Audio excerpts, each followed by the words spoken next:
perfect on the surface. Jacob Turner lived in a quiet suburban neighborhood of Portland, Oregon. At 36, he had everything he thought a man could want: his dream job as a mechanical engineer, a cozy home, and a beautiful wife, Emily. They'd been married for 6 years, and although life had its ups and downs, he believed their bond was unbreakable. Emily was the kind of woman who turned heads when she entered a room. Elegant, confident, warm, but also guarded in ways Jacob couldn't always understand. Lately, though, she seemed distant. Less affectionate. Less interested in long walks, movie nights, or even the simple joy of talking about their day. Jacob chalked it up to stress. Emily was managing her own business, a boutique that was struggling after the pandemic. He didn't want to pressure her. Still, the silence in their home grew louder each night. When Jacob's younger brother, Ryan, moved in temporarily after a messy breakup, Jacob didn't think twice. Ryan had always been the wild one, the charming, unpredictable spirit. At 30, he was still floating between jobs, relationships, and commitments. "Just for a month," Ryan said when he first arrived. "Till I figure things out." Jacob welcomed him with open arms. What he didn't see was the way Emily looked at Ryan when she thought no one was watching.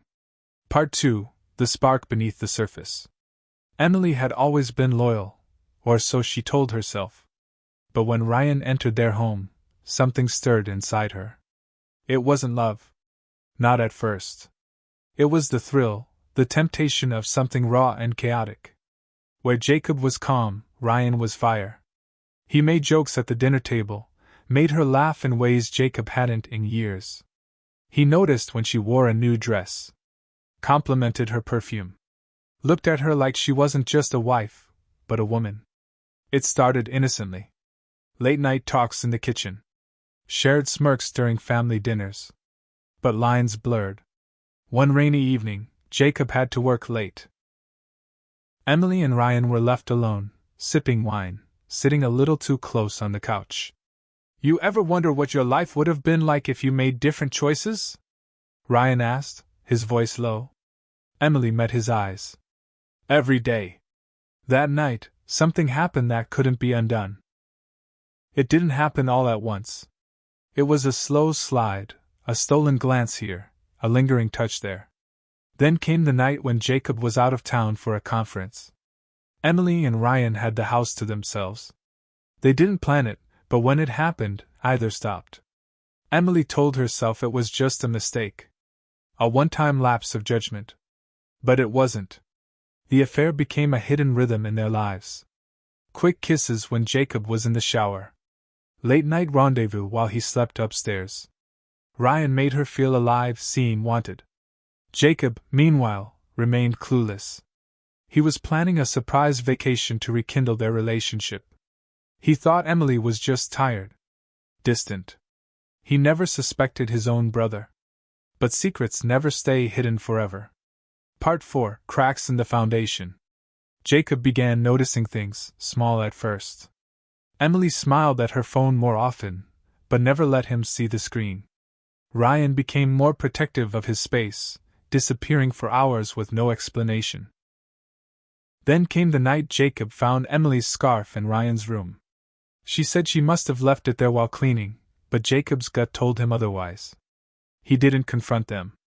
Not yet. Instead, he watched. Listened. Waited. And what he found shattered him.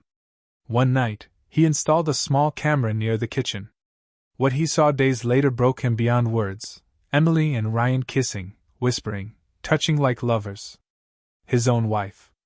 His own brother. Part 5: The Confrontation. Jacob didn't explode. He didn't scream. He waited for the right moment. A quiet Sunday morning. Coffee brewing. Birds chirping outside. He sat them both down at the table. "I know," he said simply. Emily's face went pale. Ryan looked like he'd seen a ghost. Jacob didn't ask why. He didn't want excuses. "You could have told me. You both could have come clean." Emily's voice cracked. "It wasn't supposed to happen, Jacob."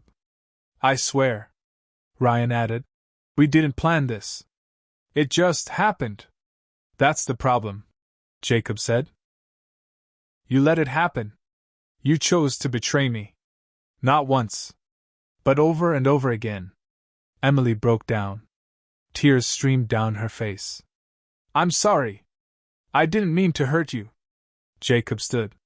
You already did. He walked out of the house that day and didn't return for weeks. Jacob moved into a small apartment downtown. He needed space, to breathe, to think, to heal. Emily tried calling, texting, apologizing. But Jacob was done. Ryan, ashamed, moved out the next day. He left a note, but Jacob never read it. The divorce was quiet.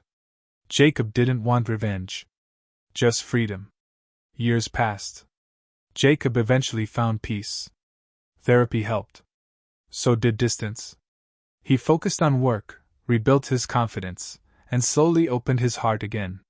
He never saw Ryan or Emily again. Part 7: Closure. 5 years later, Jacob received a letter. It was from Emily. She wrote about regret. About how she and Ryan never lasted. That guilt haunted them. That she never stopped wondering what could have been if she hadn't crossed that line. Jacob read the letter once, then burned it. Because some wounds don't need reopening. He stood by his apartment window that evening, watching the city lights flicker. Betrayal had changed him.